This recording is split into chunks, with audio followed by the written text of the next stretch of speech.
Assalamu alaikum урматтуу телекөрүүчүлөр, Насихат радиосунун угармандары. Кайрадан эле назарыңыздарда шарият телебөрүсү.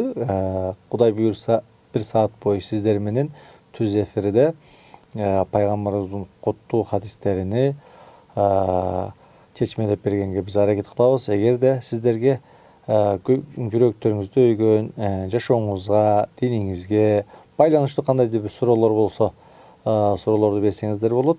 Биз түз эфирде сиздерден келген суроолорго жооп берүүгө аракет кылабыз.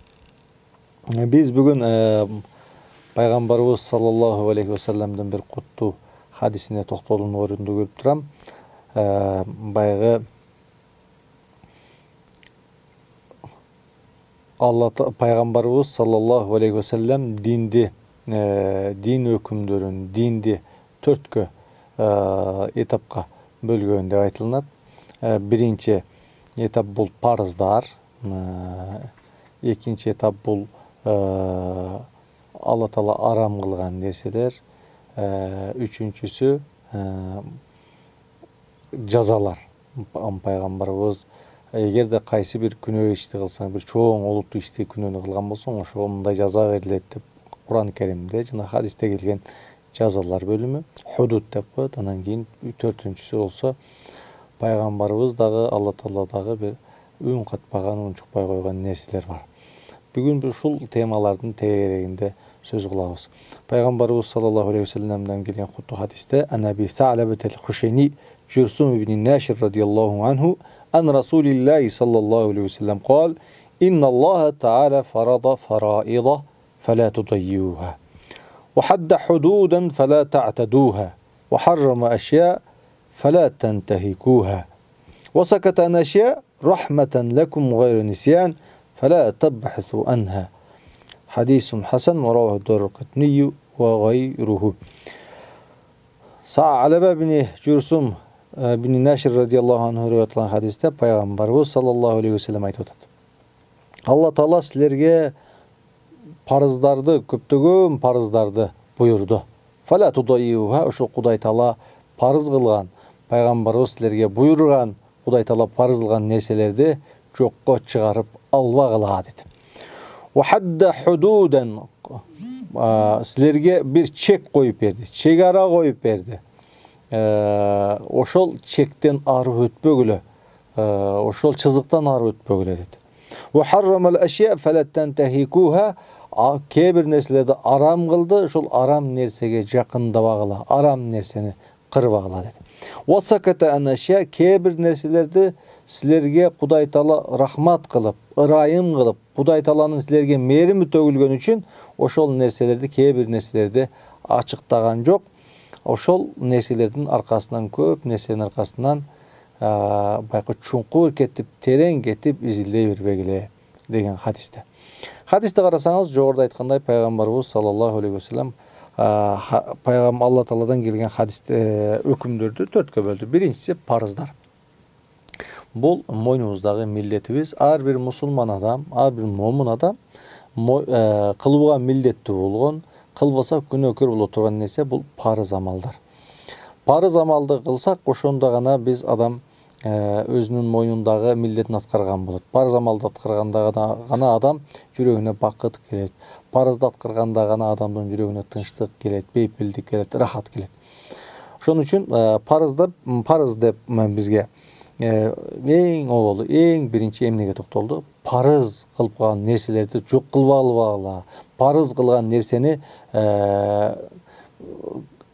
жоготуп албагыла, парызга бекем болгула деп айтты.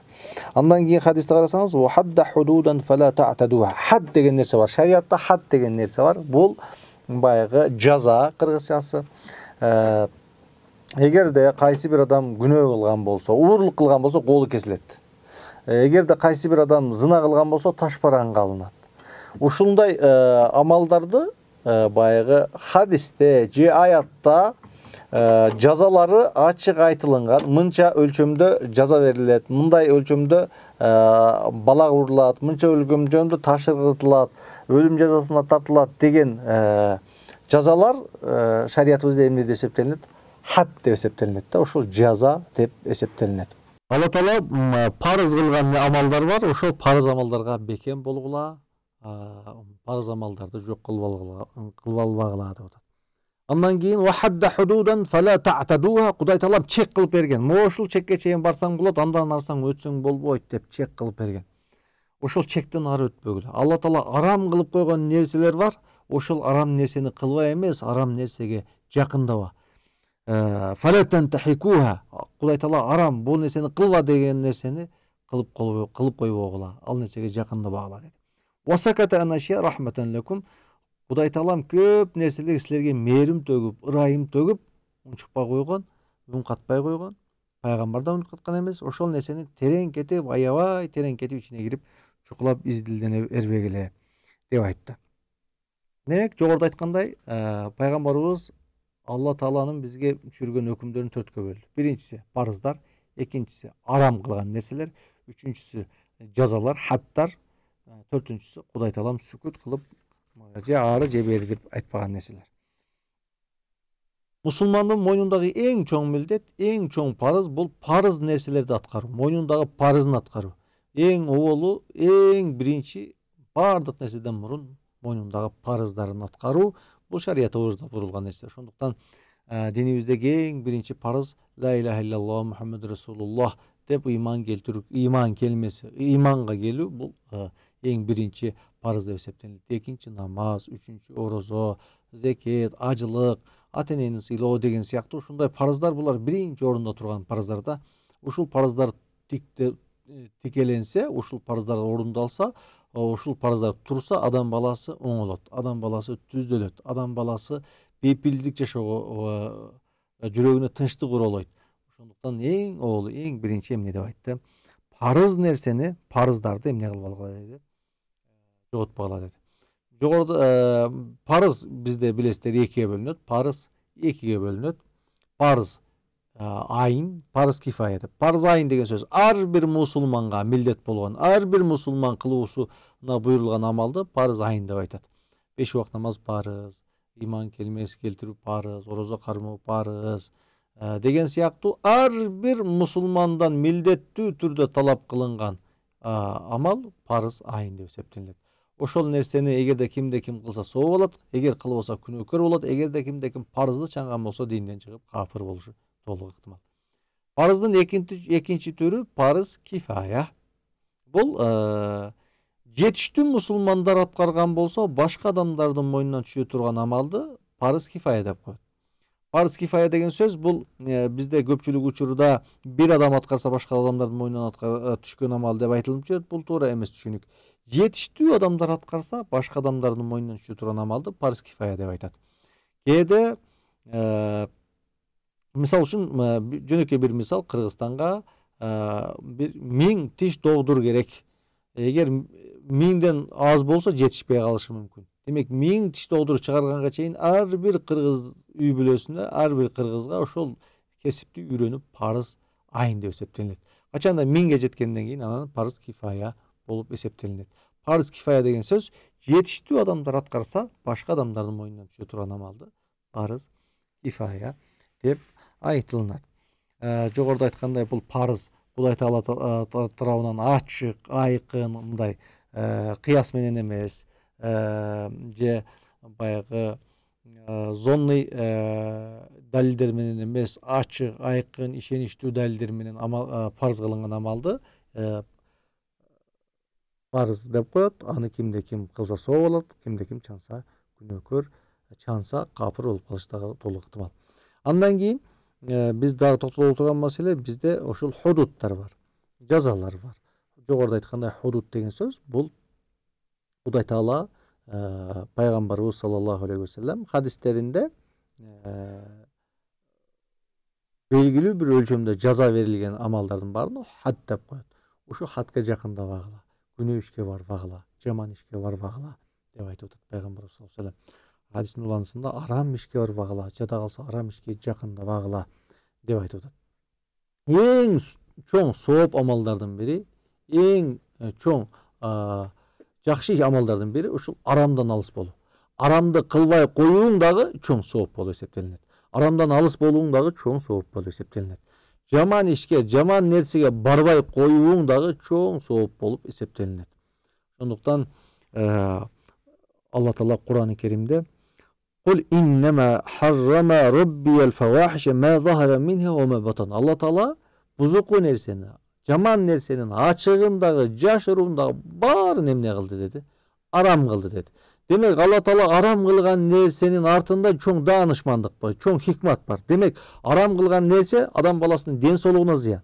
Adam balasının kelечегине ziyan, adam balasının içki dünyasına ziyan, adam balasının жашоосуна ziyan, bala bakırasına ziyan, үй бүлөсүнө ziyan болгондугу үчүн Кудай Таалам ошол нерсени арам деп айткан. Аракты арам кылды. Анткени арак бүтүндөй жамандыктын башаты. Арак үй бүлөнү талкалайт. Арак келечегиңди талкалайт. Арак ден соолугуңду талкалайт. Арак жашооңду талкалайт. Арак içki dünyöңдү талкалайт. Арак ичсең бомж болосуң, көчөдө каласың. Ошондуктан Кудай Таалам арак ичүүнү арам кылды. Чочконун эти адам баласына зыян, ден соолугуна зыян, келечегине зыян, ички дүнүйөсүнө зыян. Ошондуктан Кудай Таалам арам кылды.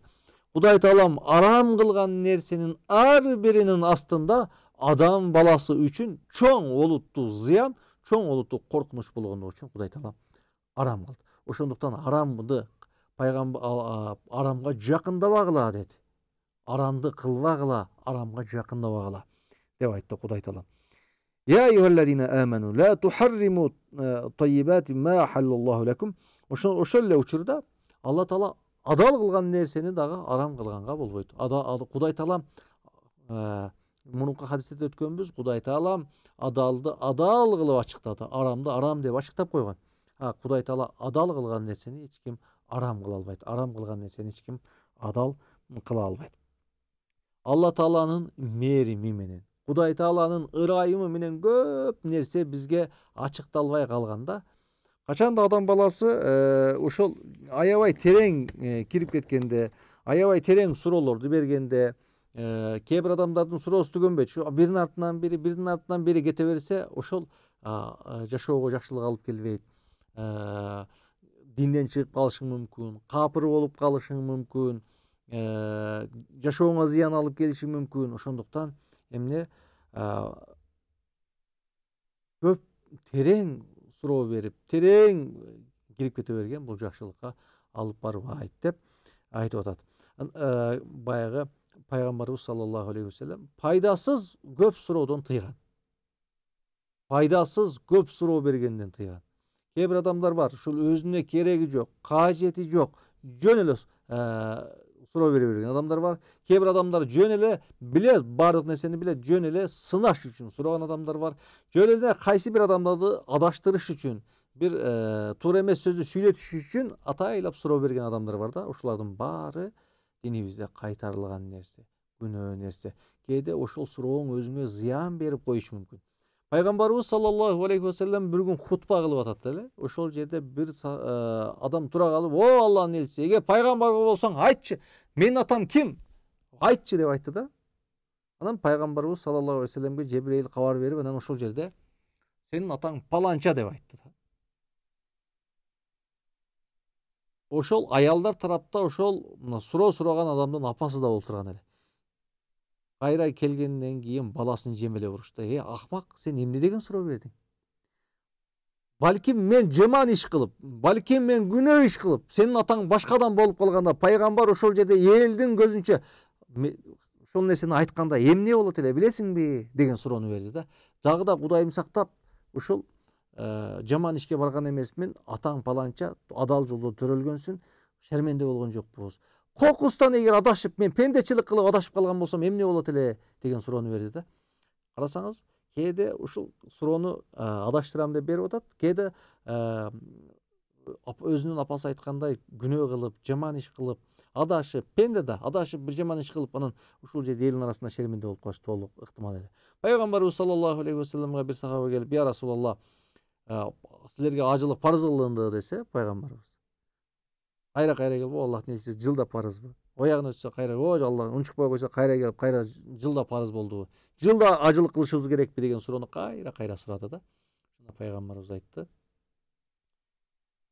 "Эгер ооба десем, жылда ажылык кылышыңар парыз болуп калмак, кыла албай кыйналмаксыңар. Көп суроо бербегиле деп айтты да. Ошондуктан баягы пайдасыз суроо кээде жашообузга зыян алып келет. Пайдасыз суроо кээде келечегибизге зыян алып келет. Аябай терең кирип кетүү кээде адамдын келечегине зыян берет. Жада калса ушундай адамдар бар, суроодун аркасынан суроо, суроонун аркасынан суроо. Хадисте келип атат, шайтан келет, асманды ким жараткан деп айтат. Шайтан келет, жерди ким жараткан деп айтат. Шайтан келет, адамды ким жараткан деп айтат. Шайтан келет, сууну ким жараткан деп айтат.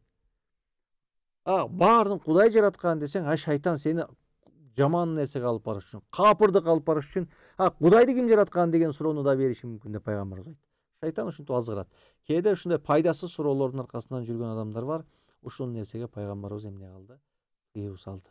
Кудай Таалам силерге анча-мынча нерсенен рахмат кылып, ырайым кылып, мээрим төгүп, силерди жакшы көргөн үчүн Кудай Таалам унчуккан эмес, үн каткан эмес, пайгамбарды унчуккан эмес. Өзүңөргө пайдасыз нерсени издей бербегиле, чукулай бербегиле, көп нерсени сурай бербегиле деп айтты. Демек, хадистен алына турган биринчи пайда парыздарды сактайбыз. Парыздарга бекем болобуз. Экинчи нерсе арам нерседен жакындабайбыз, арам нерседен алыс болобуз. Үчүнчү, пайгамбарыбыз Алла Таала хат кылып берген чек арага жакындабайбыз, чек арадан ар жака өтпөйбүз. Төртүнчү, пайгамбарыбыз бизге ырайым кылып, мээрим төгүп унчукпай койгон нерселерди, анча-мынча нерселерден керексиз суроо бербейбиз. Анча-мынча маселелерди терең кирип, терең суроолорду бербешибиз керек. Андан кийинки дагы пайгамбарыбыздын бир жакшы хадиси бар экен. Мен балким бүгүнкү сабагыбыз ушул хадис менен токтолсо керек деп ойлойм. Пайгамбарыбыз саллаллаху алейхи вассаламдын куттуу хадисинде Ана Абил Аббас Сахл ибн Саад ас-Сааиди радiyallahu anhu قال جاء رجل إلى النبي صلى الله عليه وسلم فقال يا رسول الله دلني على عمل إذا عملته أحبني الله وأحبني الناس وقال ازهد في الدنيا يحبك الله وازهد فيما عند الناس يحبك الناس حديث حسن رواه ابن ماجه وغيره بأسانيد حسنة. Пайгамбарыбыз саллаллаху алейхи вассаламга бир сахаба келип сурап атат. Я Расулаллах, о Аллахтын элчиси, мага бир ишти көрсөт, бир амалды көрсөт, дуллани ала амални. Ошол ишти мен кылсам, Алла Таала мени жакшы көрсүн. Кудай Таала мени жакшы көрсүн. Жараткан зат мени жакшы көрсүн. Ва хаббани ан-нас. Адамдар да жакшы көрсүн. Эл журт да мени жакшы көрсүн. Эл журттун сүймөнчүлүгүнө айланайын деп айтты эле. Пайгамбарыбыз саллаллаху алейхи вассалам айтты. Изхад фи дүйнө юхиббакаллах. Дүниөгө болгон сүйүү махабатыңды ташта, Кудай сени жакшы көрөт деди. Ваззат фима инден нас, адамдардын кол астында болгон, адамдардан көп нерсени сурай бербе. Адам баласы кармап турган, адам баласы ээлеп турган нерсени көп сурай бербе. Адамдар сени жакшы көрөт деп айтты.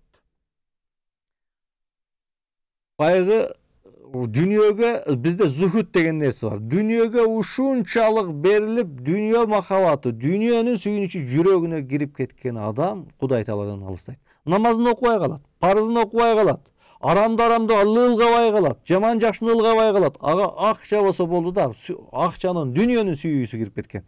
Ошондуктан ошол дүнүйөнүн сүйүүсү жүрөгүңө кирбесин. Кудай Таала сени жакшы көрөт dedi. Кээ бир адамдардын көргөн нерсени сурайт.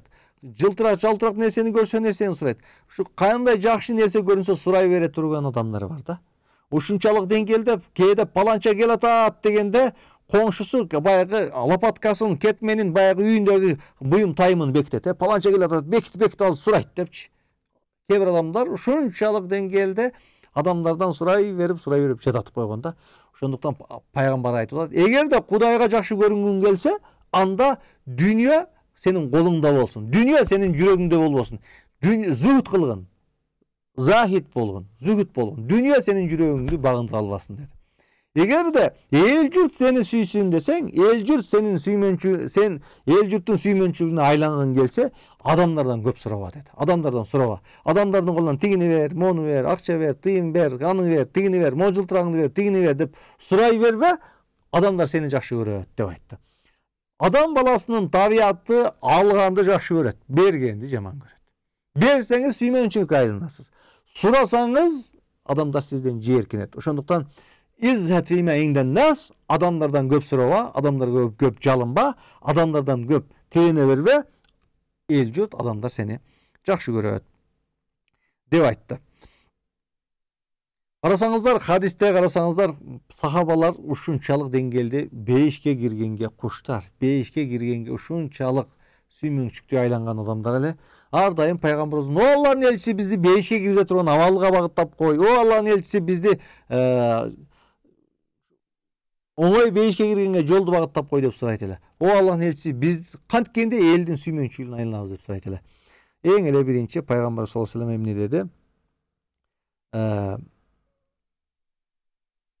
Дүйнөдө зүхүт болгон деди. Зүхүт деген сөз адамдар ар кандай түшүнүп жүрөт. Кээ бирөөлөр баягы дүйнөнү жакшы көрбө, дүйнөнү ташта десе, бүтүндөй баягы жалкоолукка алынып, акчасын жоготуп, мал мүлкүн жоготуп, баягы иттин кепесине окшош кепеде жашап, эптеп шүмшүйүп, кир, балет, чапанды кийип алып жүргөндү зүхүт деп элестетет да. Жок, бул түшүнүк туура эмес. Зүхүт деген ал сөз эмес. Зүхүт деген сөз мал дүниөнүн, акчанын, дүниөнүн сүйүүсү жүрөгүңө орноп калбасы деген сөз. Зүхүт дегенде алымдар 3 нерсе сенде табылса, сен ошондо гана зүхүт деп эсептелинесиң, захид деп эсептелинесиң деген экен. Биринчиси: "Ан якунал абду бима фи ядиллахи авсак минху". Ушул Кудай Таала берет деген ишеничи менин колумдагына караганда Кудай Тааланын колундагы нерсе бекемирээк, туруктуураак деп ишенүү. Бардык нерсе Кудай Тааланын колунда деп ишенүү. Сенин канча мал, мүлкүң, байлыгың бар, бирок Кудай кааласа болот, Кудай каалабаса болбойт. Кудай алам десе алып коет, Кудай берем десе берет деген ишенич адамдын жүрөгүндө болуш керек экен. Эң биринчи.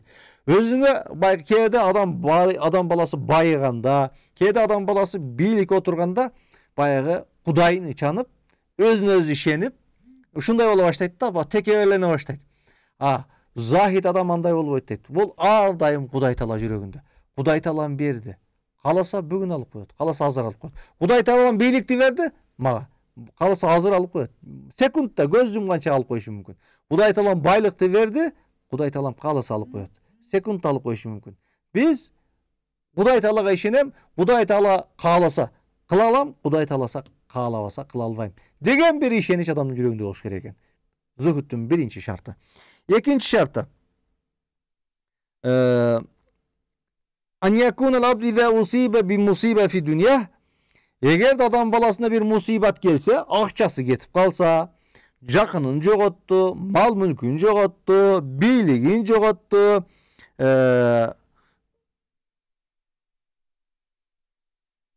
ушулардын баары жоголсо дагы баары ушу Кудайдан болду, Алла Тааладан болду, жараткан алды, берди, жараткан алды деген жүрөгүндө бир баягы Кудай Таалага наразылык болбошу керек деп айтыптыр. Ушул нерсе болуш керек захид адамдын жүрөгүндө. Экинчи нерсе. Демек, баягы алды кетсе ошо жүрөгүндөгү баягы Кудай Таалага наразычылык болбош керек. Үчүнчүсү, кимдир бирөө келип мактап атса дагы, кимдир бирөө келип маны боктоп атса дагы айырмасы жок болуш керек деп айтыптыр да. Захидке баары бир. Захид: "Ой, бул жакшы иш кылып атат" десе, дардаңдап кетпейт да. "Ой, бул жаман иш кылып атат, бул андай кылып атат, урдап атат" десе деле, ага мындай мактагандын дагы, аны жамандагандын дагы эмнеси жок. Ага баары бир да. Зыяны дагы, пайда дагы алып келбейт. Ушундай болсо, ошол адам захид деп эсептелинет. Ошондуктан кээ бир алымдар айткан экен: кайсы бир адамды сыртынан көрүп туруп, аны момун деп, аны захид деп айтпагыла. Анткени ошол зүгүт бул адам баласынын жүрөгүндөгү амал деп айткан экен. Демек, захид деген сөз бул дүйнөдөн баш тарт деген сөз эмес. Жалкоо бол деген сөз эмес. Тилемчи бол деген сөз эмес. Захид деген сөз Кудай Таала берет деген ишенич болсун. Кудай Таала кааласа алат деген ишенич болсун. Кудай Таала мага берип атат, баардыгы Кудай Таала. Бирөө мактап алса, демек, Кудай Таала мага берди, ошо Кудай Тааланын бергенин мактап атат деген адам баласынын жүрөгүндө. Кээде бизди жамандаса, ой, бул баягы пессимист экен деп айтып баштайбыз да. Качанда мактаган болсо, мени мактап атат деп баштайбыз да. Ошондой болбош керек экен да, адам баласынын, пенденин жүрөгүндө. Ошондуктан зухуд дегенди кээ бир алымдар, зухуд деген сөз бул биринчи Алла Таалага шерик кылбай Кудай Тааланын өзүнө гана ибадат кылууң, мына ушул зухуд деп эсептелинет. Арам нерсени таштаганың, мына ушул зухуд деп эсептелинет. Кээде шек күмөн кылып, кээде анча-мынча шек күмөн кылган нерсеңен алыстаганың, мына ушул зухуд деп айткан экен. Демек, зухудту биз туура түшүнүшүбүз керек. Зухуд деген сөз бул мал мүлктүн, жашоонун, дүйнөнүн сүйүүсү жүрөгүңө кирип калбаш керек деген сөз. Баягы даңк, бийлик, авторитет, аброй, ушунун сүйүүсү адам баласынын жүрөгүнө кирип калбаса, мына ушул нерсе зухуд деп эсептелинбейт. Жүрөгүңүзгө кирбедиби демек сүйүүсү. Колуңузда бар, байлык бар, зекетиңизди бересиз, жакшылыктарды кыласыз, кайрымдуулукту кыласыз, бул шариятта талап кылынган нерсе. Ошондуктан зухудту биз туура түшүнүшүбүз керек. Андан кийин пайгамбар саллаллаху алейхи вассалам хадисте карасаңыз, эгерде Кудай Таалага жакшы көрүнөм десең, эмне кыл деди? Дүйнөдөн баш тарт деди. Дүйнөнүн сүйүүсү жүрөгүңө кирбесин. Дүйнөнүн сүйүүсү сенин тейлеп албасын, сени бийлеп албасын деди. Эгерде адамдар мени жакшы көрсүн деп дешти каалаган болсоң, анда эмне кылгын деди? Анда элден сурай бербе, адамдардан сурай бербе, адамдардан тилемчилик кыла бербе деди. Демек, адамдардан тилемчилик кылбаш үчүн, адамдан көп суранбаш үчүн адал эмгектенишиң керек, иштешиң керек, тиштешиң керек, акча табышың керек, өзүңдүн үй бүлөңдү өзүң багышың керек, үй бүлөңдү, бала бакыраңды багышың керек, ата энеңди багышың керек. Бушул нерсе талап кылынган нерсе. Пайгамбарыбыз саллаллаху алейхи ва саллям бизди адам баласын жумуш кылганга буйруган. Эгерде эч нерсе колуңдан келбесе, балтаңды ал, тоого чык, отунду кесип кел, ошону сатып болсо дагы жаныңды бак, элден сурамчыл, тилемчи болбогон деп айткан. Жалкоолукка алдырбашыбыз керек. Биз бергенди үйрөнүшүбүз керек. Пайгамбарыбыз саллаллаху алейхи ва саллям айтат, берген кол алган колго караганда жакшыраак деп айткан. Үстүнкү кол ылдыйкы колго караганда жакшыраак деп айткан. Ошондуктан бергенди үйрөнүшүбүз керек, алганды эмес, бергенди үйрөнүшүбүз керек. Элдин сүймөнчүлүгүнө айлангыңыз келсе, анда элден сурабаңыз. Элден мынакей жөн эле ушу бир стакан сууну күн сайын суу берип койчу деп сурай берсек, эч нерсе да жок, жөн эле суу куюп берип атат да. Адам баласы 3 күн, 4 күн, 5 күндөн кийин ушуну да жактырбай баштайт. Күндө эле суу сурай берет.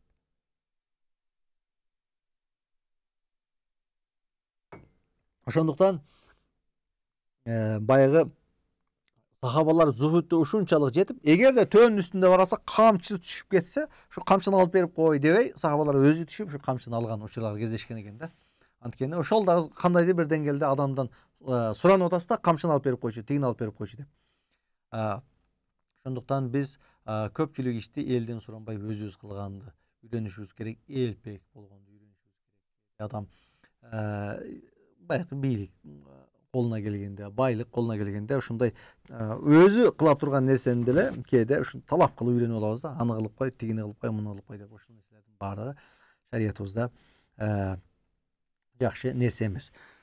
Кур'ан-ы Керимде, хадистерде баягы дүйнөнү жаман деп, дүйнөнү палит деп, дүйнөнү азгыруучу деп келет да. Ооба, адам баласыны дүйнө азгырат, акча азгырат, бала бакыры азгырат, аялың азгырат, балдарың азгырат. Кээде жакшы иштен азгырып коюшу мүмкүн, соо иштен азгырып коюшу мүмкүн. Кээде сенин бийлигиң жакшы иштерден, соо иштен азгырып коюшу мүмкүн. Кээде байлыгың азгырып коюшу мүмкүн.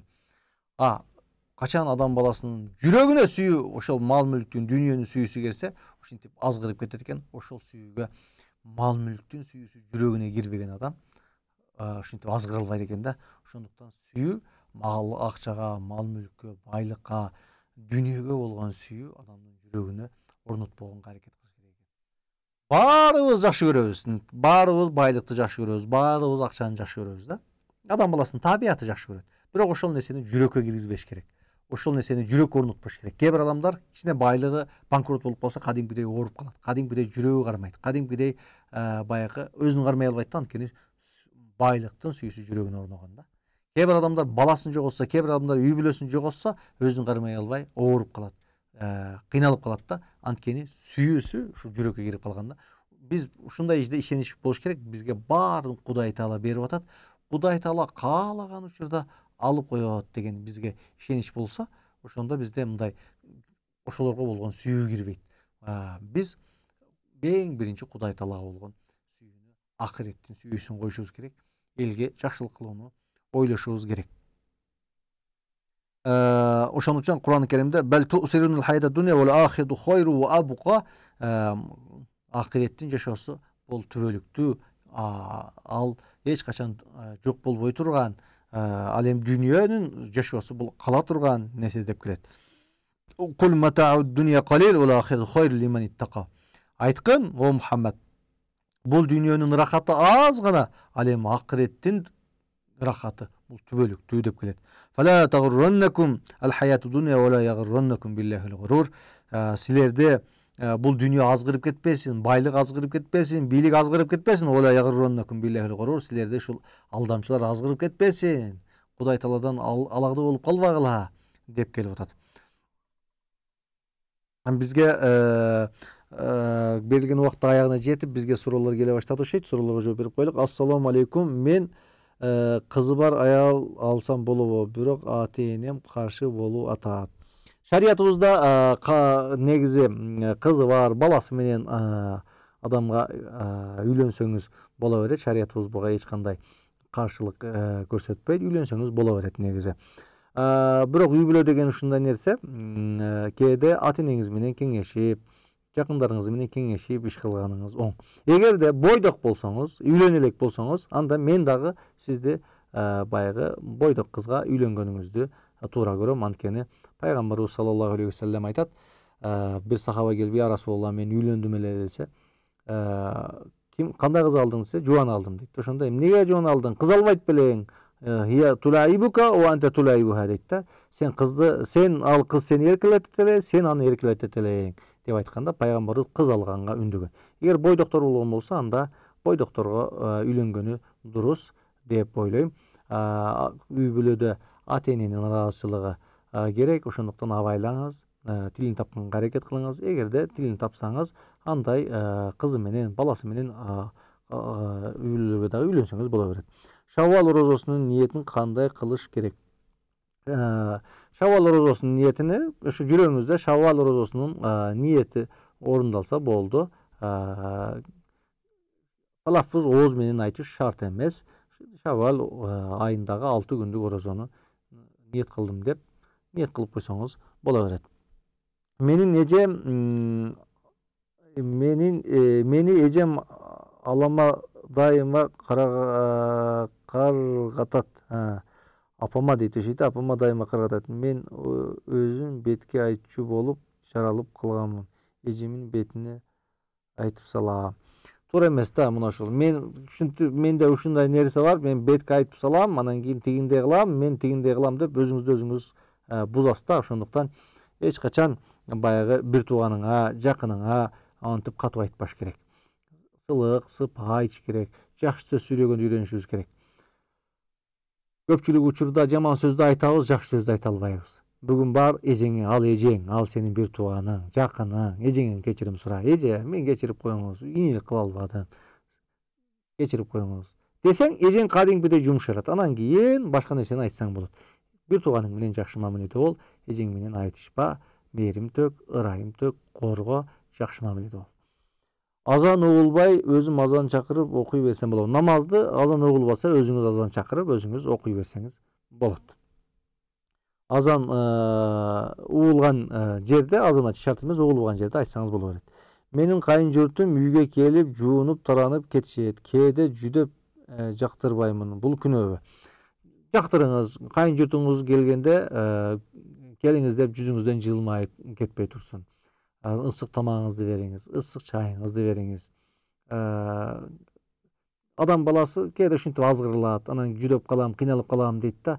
Ал ошо биз тууган менен адамбыз. Тууганга жакшы мамиле кылган үчүн адамбыз. Жаман жакшылыкта бирге болгон үчүн адамбыз. Эгерде бири-бирибизге ушундай оош кыйышта жардам бербесек, барды келди болбосо, жакшы мамиле болбосо, анда малдан эмне айырмабыз бар? Биз ошону менен адамбыз. Биз адам бири-бирибизди сыйлаган үчүн, акылыбыз болгон үчүн, ата-энени сыйлаган үчүн, кайын журтту сыйлаган үчүн, жакындарды сыйлаган үчүн биз адамбыз да. Келиңиздер, анча-мынча алар келсе сүйүнүңүз. Алар келгенде береке келет. Алар келгенде ынтымак, ырыскы келет деген сөз да. Жакындар, туугандар үйгө келди деген сөз. Анан кийин ондай үйүндө шарты жок келип, өзүнүн шартын жуунуп, таранып кетип аткан болсо, сиздерге кандай сооп келип атат, үйүңүзгө канча береке келип атат. Алар келсе кайгырбаңыз, капаланбаңыз, сүйүнүңүз, жадырап, жайнап тосуп алыңыз, ысык чайыңызды бериңиз. 30 пара Курандын катымын тирүү адамга багыштаса болобу? Куран тирүү адамдар үчүн түшүрүлгөн, Куран окуш үчүн түшүрүлгөн. Ошондуктан оболу ар бир адам өзү Куран окуганды үйрөнүш керек. Оболу ар бир адам Куран окуганды үйрөнүш керек. Анан кийин Куранды алымдардын арасында талаш тартыштуу маселе. Куран ушу сообуну көз жумуп кеткен адамдарга багышталат, тирүү адамдарга багышталбайт. Ошондуктан тирүү адамдарга багыштаганыңыз дурус. Өлүк адамдарга, тирүү адамдарга багыштаган талаштуу маселе, өлгөн адамдарга багыштасаңыз бола берет. Балагы акыйка өткөрө албаса эмне болот? Ал сиздин шартыңызга байланыштуу, эч нерсе болбойт. Эгерде шартыңыз болбосо, эч нерсе болбойт. Шартыңыз болуп туруп, анан кылбасаңыз анда жакшы эмес. Акыйка деген сөз ушул жээнтек, акыйка кылып коюшубуз керек. Пайгамбарыбыз саллаллаху алейхи вассалам жээнтек баягы акыйка кылганга үндөгөн. Эгерде кимде ким шарты болуп туруп акыйка кылбаса, ошол балага бир коош, кыйыш, оору келсе, өзүңөрдөн көргүлө деген хадистери бар. Аял киши чачын кырса болобу? Эгер ооруп аткан болсо, ден соолугуна байланыштуу кырса боло берет. Анан кийин жөн эле кырганы дурус эмес. Жок дегенде бир карыш чачы калышы керек. Ассаламу алейкум. Менин келинчегим менен айтканымды кылбай аласың чакырып кетип калды. Ортобузда бир кызы бар. Эмне кылсак болот? Келинчегим менен айтканымды кылбай, апасын чакырып кетип калды. Көңүл бөлбөсөң катын кетет дейт. Ошондуктан катынга көңүл бөлүш керек. Эми ортодо бала бар экен, анча-мынча ортодо ош кыйыш болушу мүмкүн. Бир ооз сөз менен маселе чечилиши мүмкүн. Кичикпейли болуңуз, өзүңөрдү ойлобосоңор, сен эртеге башка бирөөнү алып үйлөнүп алышың мүмкүн. Ал башка бирөөгө турмуш куруп кете бериши мүмкүн. Ортодогу балага эч ким апа бере албайт, эч ким атадай мээрим төгө албайт. Ошондуктан ажырашканга эч качан шашылбагыла, кичикпейли бол, кечирим сура, алып кел, түшүндүр, айт, де, бактылуу жашагыла. Кудай таалам силерге бактылуу, жакшы жашоо берген болгон. Урматтуу телекөрүүчүлөр, ушинтип бизге берилген убакыт аягына келип жетти. Кудай буйрса, мындан кийин ар жума сайын сиздер менен түз эфирде баарлашып турабыз деген үмүтүбүз бар. Кудай таалам барыңыздарга чын ден соолук, узун өмүр берсин, үй бүлөлүк бакыт берсин, ар дайым жадырап, жайнап, жүзүңүздөн жылмаюу кетпесин. Ассаламу алейкум ва рахматуллахи ва баракатух.